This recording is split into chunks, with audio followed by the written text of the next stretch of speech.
Hello my friends and welcome back. Thank you very much for being with me again today.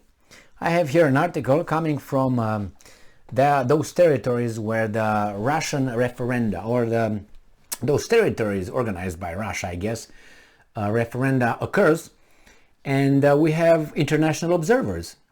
We got about 1,000 international observers according to the Russians. Okay, so all right, so in this case we have this article coming from a Russian source, which again, pay attention, but I use Ukrainian sources, I use Western corporate media sources, so you know, my opinion and my view on them whistles.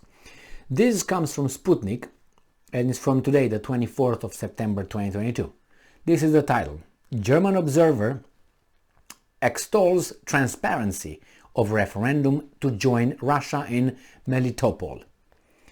So Melitopol, referendum on accession of the Zaporozhye region to Russia is transparent and well organized. Observer from Germany, Stefan Schaller, a manager of Energy Waldeck Frankberg GmbH, told Sputnik on Saturday, which is today. And I'm quoting, "I think it is very transparent and it is very well organized, as much as it's possible in this short resource of time," Schaller said in Melitopol. When asked if Kiev's provocations have an impact on the election process in the Zaporozhye region, he said it is clear that there is influence and that it happens. Schaller also told about his plans to share his observation experience with the media upon returning to Germany. He will try, but they will not listen. They will not give a damn. I know that for a fact. Why? I've been here in this little country, little big country, in some political situations and maybe involved in certain things. And let's put it this way, things that occurred over there, the bosses of the mass media, the local boss media, were over there too. And those things were never in the newspaper. And I can tell you that there were people who reported that. But anyway, if the media covers for you, you can do certain things. And I'm quoting, "I will have contact to some newspapers and I will tell them that I was here. I always do briefings with press," Schaller said. Concerning possible EU sanctions for participation in the referendum as observer, Schaller noted that he is an old man and that he is not afraid of sanctions. What are you talking about? I know so many old men that are afraid to speak up, and or they speak up the wrong way, in a way that you can tell they're afraid. And you say you have nothing to lose. What are you going to lose? Your life? You already lived your life. It doesn't mean you have to lose it, no, just like that. But you look at certain billionaires, people who really you can't even touch them. Yeah, you can freeze their assets and so on. You can, you know, have a little character assassination done by the press and so on. They're not going to be dying tomorrow. They're not going to be, you know, like being poor ever. Instead of having 50 billion, they're going to have 30 billion. But they care for those 20. Obviously, he's going to take them with him in his pocket when he goes and meets Jesus or whomever. More likely Yahweh or Yehovah. The republics of Donetsk and Lugansk, DPR and LPR, as well as the regions of Zaporozhye and Kherson regions under Russian control, are holding referendums on accession to Russia from September 23 to September 27.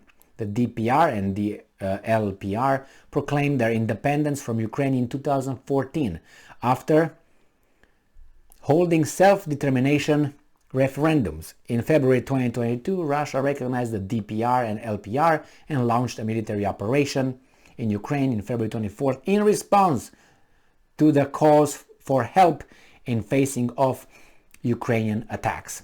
Okay, well, that's their view. What are you going to do about it? Ignore it? That's what these guys are doing. So, but I'm not going to do that because facts are facts. You know, you're entitled to an opinion, but not to your own facts. Let's start with that one again. So facts are facts. It's true that the fact can be linked in a certain way to reach a conclusion, and linked the same facts linked in a different way reach a different conclusion. That's true. I know weasels are weasels, but I'm not here to be a weasel. And if I'm a weasel and I appear as a weasel, then I apologize. But that's not my goal. It's my goal. That's not my goal. Okay. So anyway, I'm not doing my mea culpa here because I don't wanna. Okay. I do it just in front of me. Just kidding. All right, so let's go and see what's going on with this guy. So this guy, the Russians gave the name of the organizations or the whatever institutions he leads over there. He says that obviously, I don't say obviously, but that's a translation. This is a Russian media outlet. I know there are observers over there. What they say, we're gonna find out, and don't hold your breath on this. That the mass media here will say yes. Schulz was over there, and Schulz said this, and I don't know. No, they're gonna just say, well, they're gonna discredit each and every person who might say something positive about what occurred over there. Do I think there's I don't know. I don't want to go argue from the absolute, like. People say, well, I'm not perfect, but no.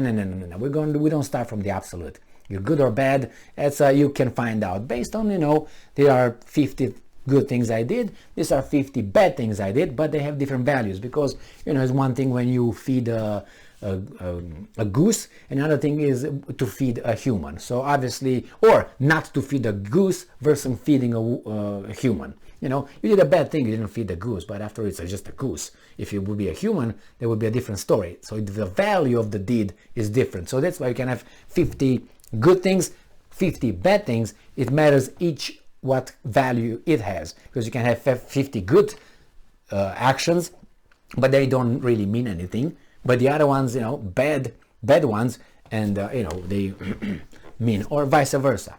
It's just also individual value. So in this case, these guys might come and say, well, you know what, there were irregularities. Yes, there are irregularities anywhere. But again, I don't want to say, well, because there are irregularities over there, that should be okay. No, it's not okay. It's not okay. But I'm not expecting a perfect election or a perfect referendum, because things will happen. They're organized by humans, and humans are not perfect. Let's put it. I mean, we have our own interest and criminality. So over there, under the circumstances, as he said, it is what it is. So the same here. It is what it is. We're going to find out. I don't think we're going to find out something differently than we expect. I know it's going to be, we know it's going to be everybody yes for Russia. And the problem is this: on the 27th is going to be the end of the referenda. By the 28th, they will say this is the result, or maybe 29, and on the 30th of September, the Russians will sign the papers and say, now you're part of Russia. So expecting today September, right? Okay, so there's what, 30-day month. So then September, that means in 1st of October, right? In the 1st of October, you're going to have a ultimatum declared to Ukraine and the West. Guarantee you that. Because they're going to say, hey, you got your armies on my territory. Take them out, or we're going to wipe them out. You'll see. And not on their butts, but blow them up. Thank you very much for being with me again today. Stay strong, stay smart. Look for the truth. Truth. And be just.